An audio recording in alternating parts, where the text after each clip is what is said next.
circumstances, the same number of people, would this breach happen? It would be a very different outcome if this were to happen again. We'd be much better prepared. There have been physical security improvements that have been made here at the Capitol. But I think that we would have, and we've had big events. I mean, we've had some of the protests over the summer with the Dobbs decision that brought tens of thousands of people here. We just, our planning, everything would be different. Our officers have the equipment that they need where they didn't have it on the 6th. So there's been a lot of changes, each one of them contributing to making sure that something like January 6th doesn't happen again. And Chief, unfortunately, anniversaries of events like this often bring heightened risk. So you touched on this a little bit, but I wonder if you could tell us a little bit more about what additional measures have you put in place to protect against potential copycats today? So we've got additional officers here from outside agencies. We also have contingencies. Good morning. In terms of if we need Good morning. Thanks, Laura. on standby. Thanks for stopping by. We're going to have special guests, and I'm going to do a pretty long stream today. I just have a feeling that we're going to have a lot of news. Let me do a quick sound check, and then I'll be right back. The national that changed. I have the authority to declare an emergency. I have the authority to contact the National Guard directly if needed. So there's been a lot of things that were done because we looked at the failures on the 6th and we said, what do we need to do to make sure that they don't happen again? And so those things have been put into place. But I think having adequate staffing, having a good plan, and having contingencies, if something unexpected were to happen, we'd be able to react very quickly. All right. U.S. Capitol Police Chief John Major, we appreciate your time today. Thank you, sir. All right. Thank you. And our Chief Justice correspondent Pierre Thomas spoke with Capitol Police Officer Harry Dunn about how the trauma from that day is still with him 2 years later and how he wants former President Trump to be held accountable. You can see that interview on This Week, Sunday morning on ABC. Meanwhile, the Buffalo Bills are providing a new update on Damar Hamlin after his heart stopped on the field during Monday Night Football. The team says Hamlin's breathing tube has been removed and he is now breathing on his own. Doctors say Hamlin is making progress, that his neurological function remains intact, and that he's been able to talk to his family and his care team. The Bills have also confirmed that Hamlin FaceTimed into the team meeting today, sending his love, and so many sending that love right back to Damar. Thank you, everyone. Coming up, chilling new details in the killings great news regarding Damar Hamlin there. Thanks for stopping by. I have a feeling that it's going to be a big news day today. Just have a feeling in my bones.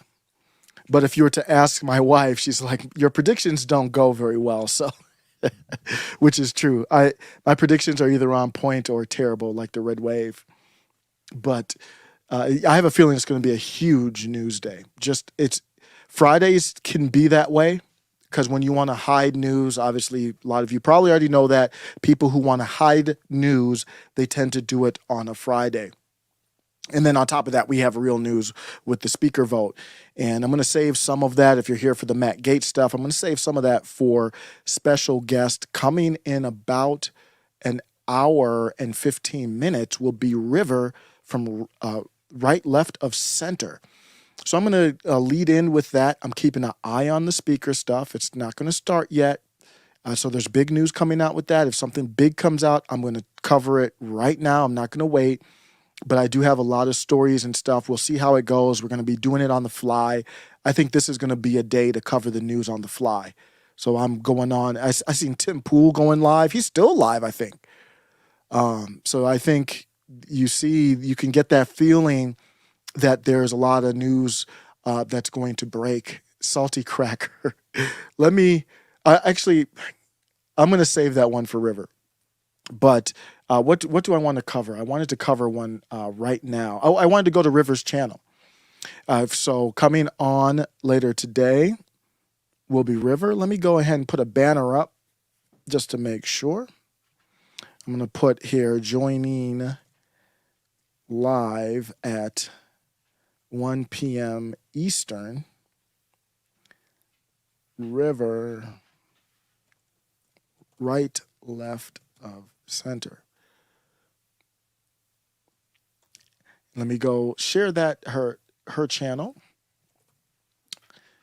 I'm going to share a lot of stuff here, just leading into her coming in. It'll be a good thing to do. Haven't had her on in, man, it's been a year probably or more.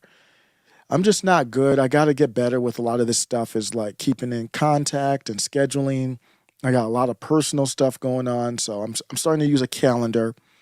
I like how people have, there's a couple shows I've gone on, and what they do is they have a calendar link that says, hey, here's my slots, go sign up for a slot, and it's all organized. So I think that's a good way to go.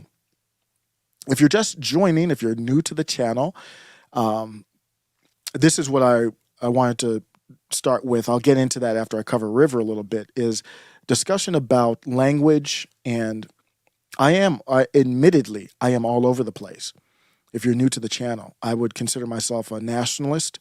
I would consider myself a populist.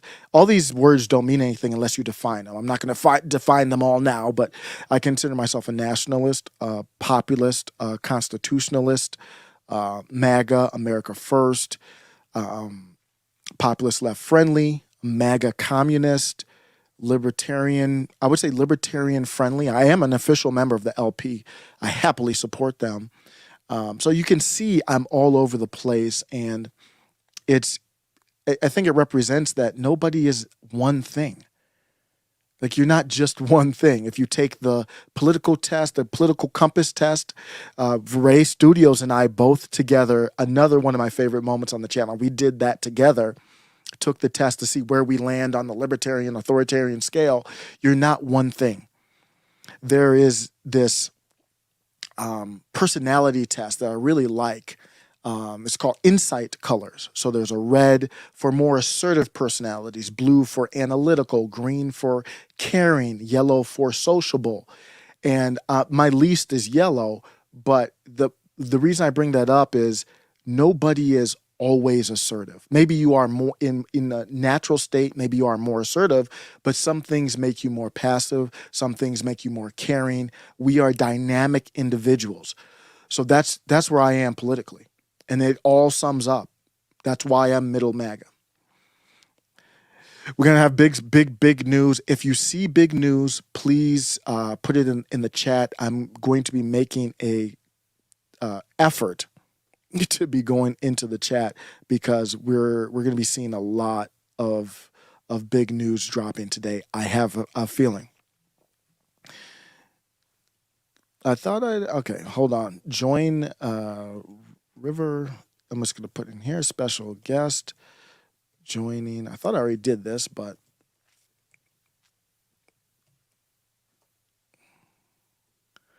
okay, let me share the channel. Here's her channel.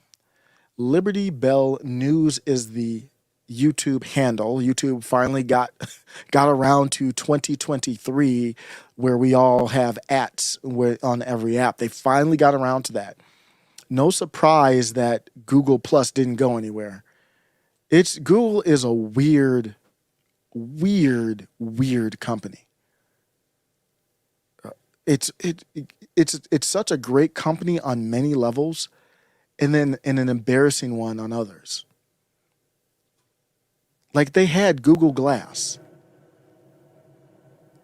They had the product.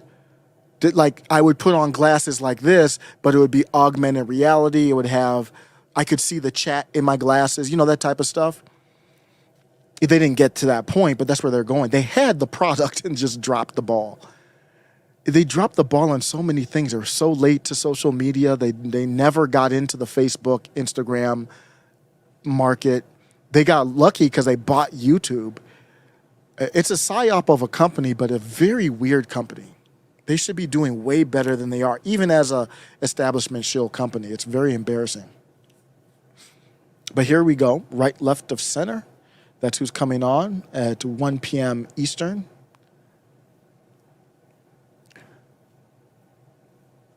Put 1 p.m. Eastern here. She's got a great channel. I'm going to talk to her about what she's looking at for the future of her channel, where she's at, how she's doing on Rumble, all that kind of stuff.